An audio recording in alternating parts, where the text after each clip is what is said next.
அப்ப நீங்க உங்க சந்தேகங்களும் பேசலாம்ன்றதுக்காக கேட்கிறேன். சீர்திருத்தப்பட்ட வாக்காளர் பட்டியல என்ன யாருக்காவது தெரியும்? இறந்தவங்களெல்லாம் நீக்கிறது, புதிய வாக்காளர்கள் சேர்க்கை, பழைய வாக்காளர்கள் நீக்கம், இல்லாதவங்க நீக்கம். தகுதியற்ற வாக்காளர்கள் அதில் இருக்கிறது. தகுதியற்ற அப்படிங்கிற வார்த்தைக்கு என்ன அடையாளம், என்ன பொருள்? தகுதியற்றவங்க ஒரே மனிதருக்கு 2 இடத்துல ஓட்டுருக்கு வெவ்வேறு ஊர்ல. ரைட்டு. மணல்ல பாதிக்கப்பட்டவர், சிறையில் குற்றவாளிகள் பாதிக்கப்பட்டவர்.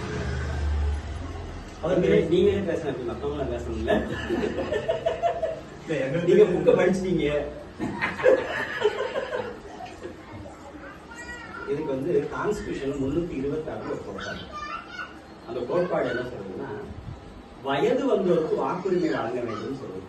முதல் பணி 18 வயது நிறைந்த எல்லாருக்கும் ஒரு கேம்ப் போட்டு என்ன பண்றாங்க, நீங்க எல்லாம் வாக்காளர் தகுதி ஆயிட்டீங்கன்னு சொல்றாங்க.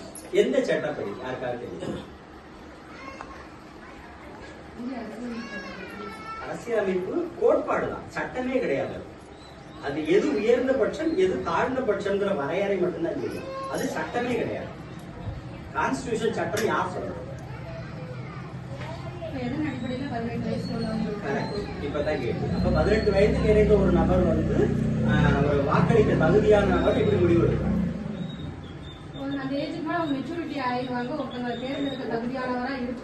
உங்க கேள்விப்படி வந்து மெச்சூரிட்டி ஆக்ட் கரெக்ட் தானே?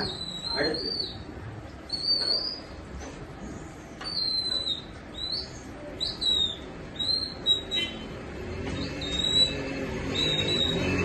நீங்க போன உடனே ஓட்டு கொடுத்துறாங்க, கரெக்ட் தானே? கொடுத்துறாங்க. ஓட்டர் ஐடி கொடுத்துட்டாலே என்ன ஆயிடுவாரு, அவர் ஓட்டு போட தகுதியான நபர் தான் சட்டம் அங்கீகரிக்குது. எந்த சட்டம்?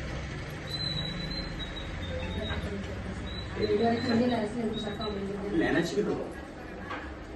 இது வந்து பீப்புள் ரெப்ரசன்டேஷன் அதன் தமிழ் மக்கள் பிரதிநிதித்துவ சட்டம்.